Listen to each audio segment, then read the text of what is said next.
Hi guys, and welcome to the live stream. If anything technological isn't working, let me know, like if my sound isn't working or something, because I had like up 23 seconds before I came in here to get everything going.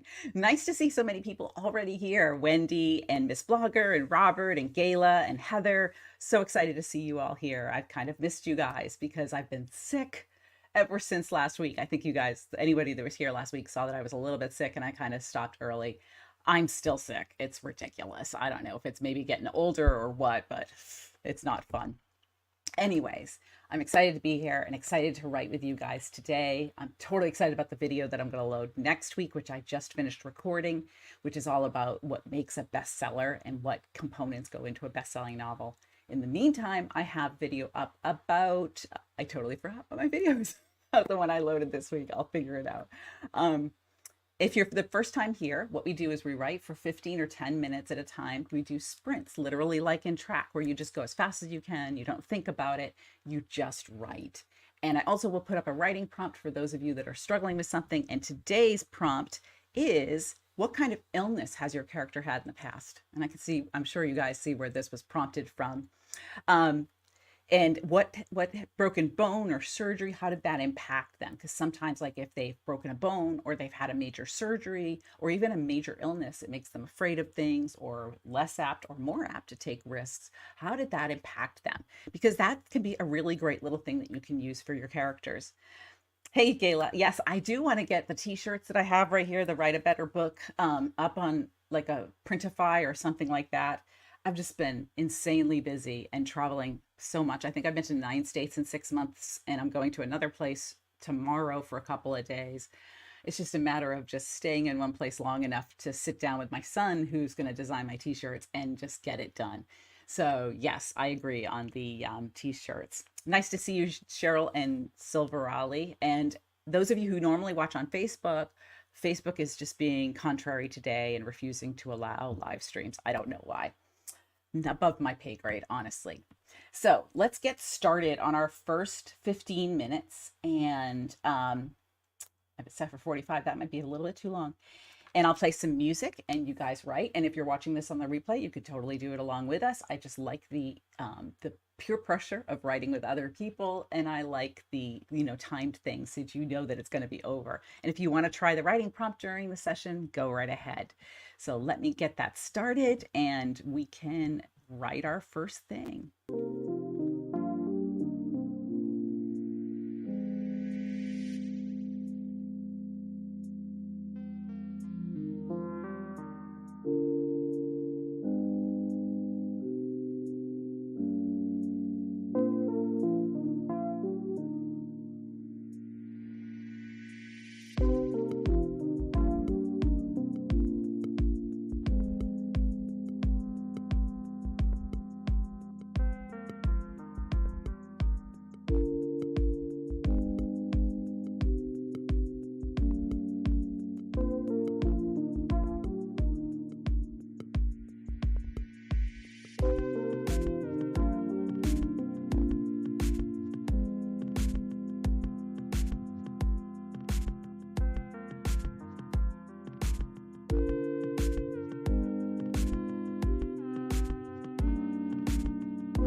That was 15 minutes. It went really, really fast.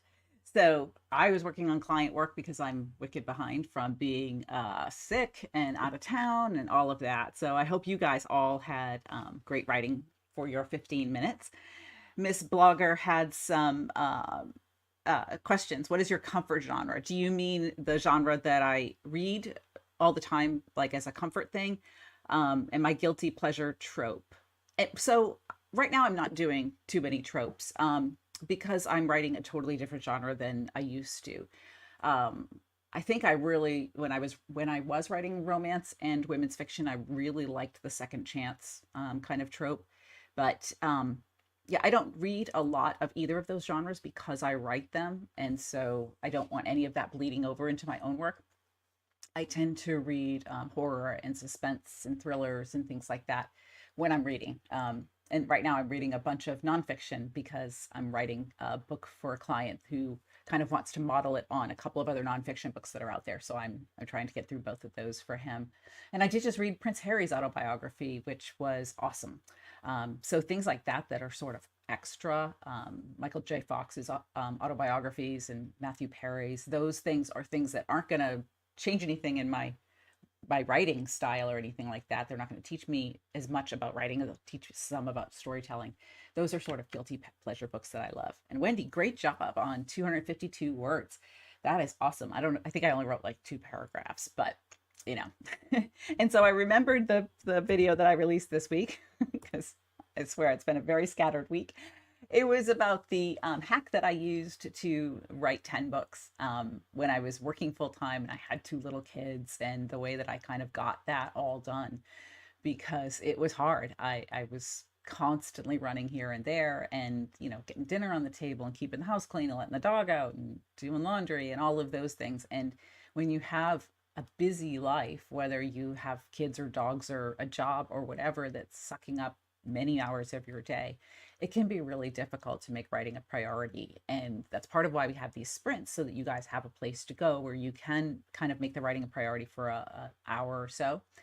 And so that was my little hack for how I did that. And yes, Heather, Michael J. Fox was an inspiration. His book, I forget what it was called, the third one that he has out, was just amazing. It's all about how his Parkinson's has gotten really, really bad. And, he's breaking bones and he's sort of falling apart. And yet he was still optimistic. And that was pretty amazing. Cheryl's awesome working on the kitchen and dining room scene. And if you guys haven't read Prince Harry's autobiography, just gotta say, if I was his ghostwriter, I would have cautioned him against saying some of what he said in the book. I know he felt it was important to get it out in the world, but one of my rules of thumb when I'm writing memoirs with clients is think about your kids reading this down the road, or your nieces or nephews or grandkids or whatever else is in your family. Think about them reading it because it will be in print forever. And so if you don't think you want your grandkids or your kids to know that you had such terrible fights with their uncle or your brother or whatever, maybe rethink whether you're going to put it in print.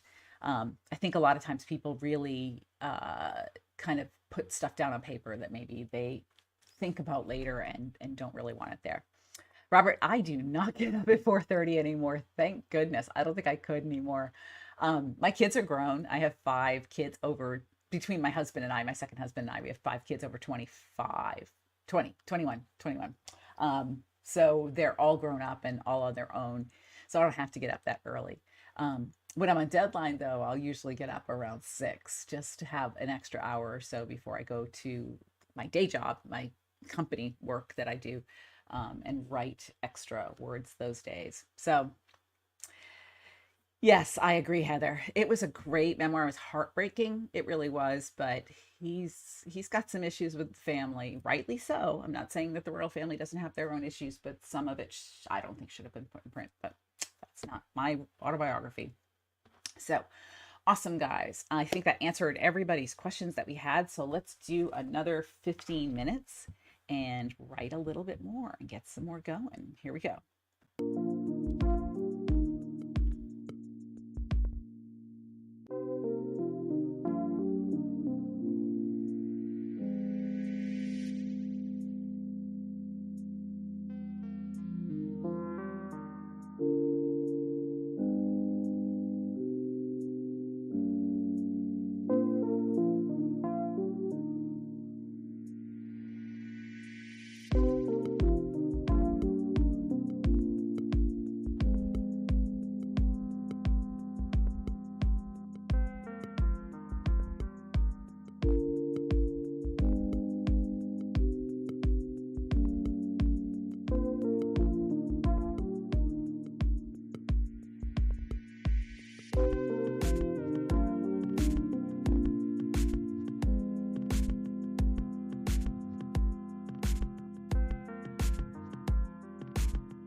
Gosh, that time goes so fast.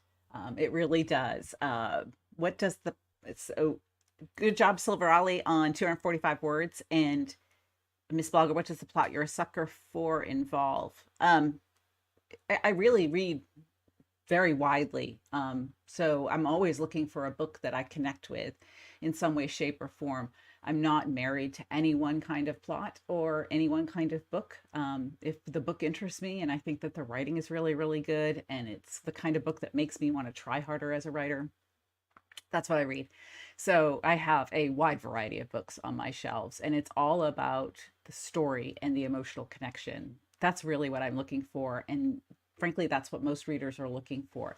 They may say they want, a second chance romance or, a country mouse in a city kind of plot.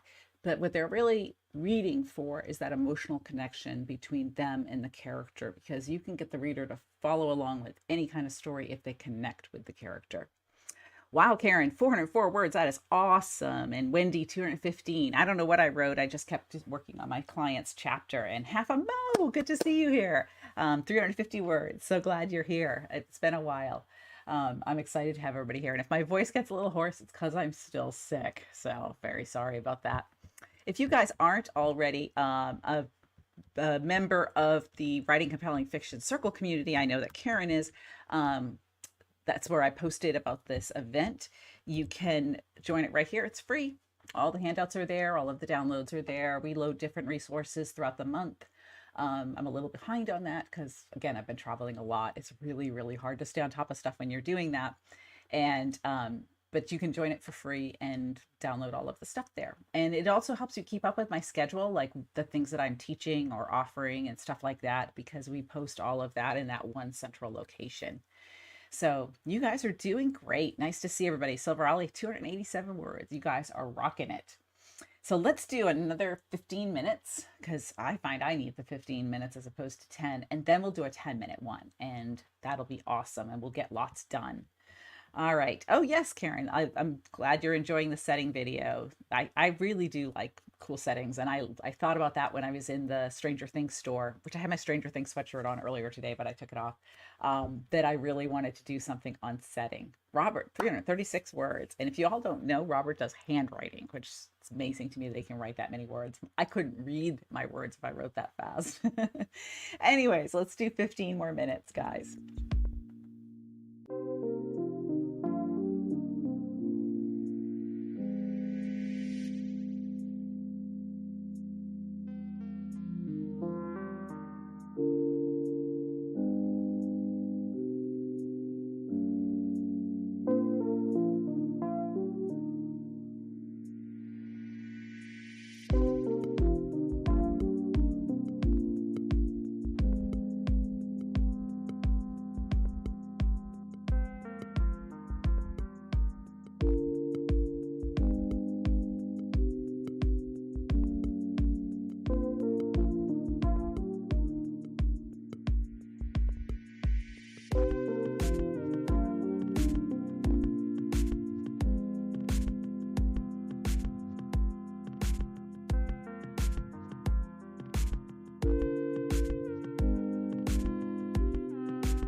we go. Another 15 minutes. It was good. And Miss Blogger, I already answered the question before about the guilty pleasure and the comfort genre and best form of forced proximity. I didn't mention that one, but I kind of like a snowstorm or whatever. I did do a novella where they were stuck in O'Hare. I don't know anybody that's been stuck in an airport, but it was like a second chance romance where she was rushing to a wedding or something and they got stuck in O'Hare together. And I've been stuck in O'Hare for 11 hours during an American Airlines crisis thing with the wires. It was many years ago. And so that was a fun one to do. But I mean, I really do read widely in a lot of different genres. So there is no particular thing. Hopefully everybody did a great job on your words. I got halfway through this chapter that I'm supposed to write for my client. Thankfully, they are short chapters, but we have a lot of them. His book is coming out in June, so I'm pretty excited about that. It's already #1 on Amazon for pre-orders, so it's doing quite well. Um, and Robert, yes, legibility. I think that's, you should see my grocery list. They're terrible how illegible they are. My husband's like, I have no idea what we need at the store. So, and I'm very much a paper person. He wants me to do like a digital list because that's what he does. He's an IT guy. But I like the feeling of the paper. I have a to-do list every day that I write up, and the paper really helps me kind of like get it out of my brain and focus on it. Great job, Wendy, on the 266 and 200 for Karen. You guys are just rocking it. I think we should try to sneak in one more 10-minute one, and then we're going to call it a day because I'm still, like I said, sick. And half a mo writing on paper. Yes, I love writing. I love writing on paper. Especially when I'm stuck, it really does help me kind of think about things in a different way. Oh, wow, Heather. Hopefully the Frankfurt airport was really nice. Yeah, that's, if you're stuck in an airport, it's got to at least be a good airport. You know, I've been stuck in Dallas and I've been stuck in Boston and stuck in O'Hare. None of those are really fun airports. So, yeah, if I'm going to get stuck somewhere, hopefully next time it's a really fun airport. All right, so let's do another 10 minutes and see where everybody gets.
Okay, guys, another 10 minutes. So I ended up compiling an 1,800 word chapter, but I didn't write all those 1,800 words. A lot of them were from conversations with the clients.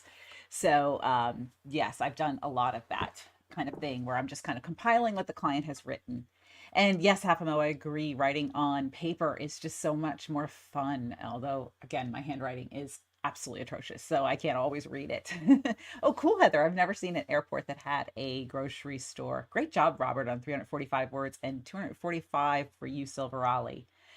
Um, and I do read self-published books all the time, Miss Blogger. I self-publish them on my own, so not all of them, but some of them I self-publish as well. So yeah, I do. I read, like I said, I read widely and across all kinds of genres, and I'm not super discriminatory against different types of genres because what I'm looking for is an emotional connection and a really good story that just sucks me in. Would be helpful if I changed my little thing there. So that's really what I want is a story that builds that emotional connection with me as a reader that I am so sucked in I can't put it down. And I've talked about some books on my channel that have done that for me and really kept me hooked.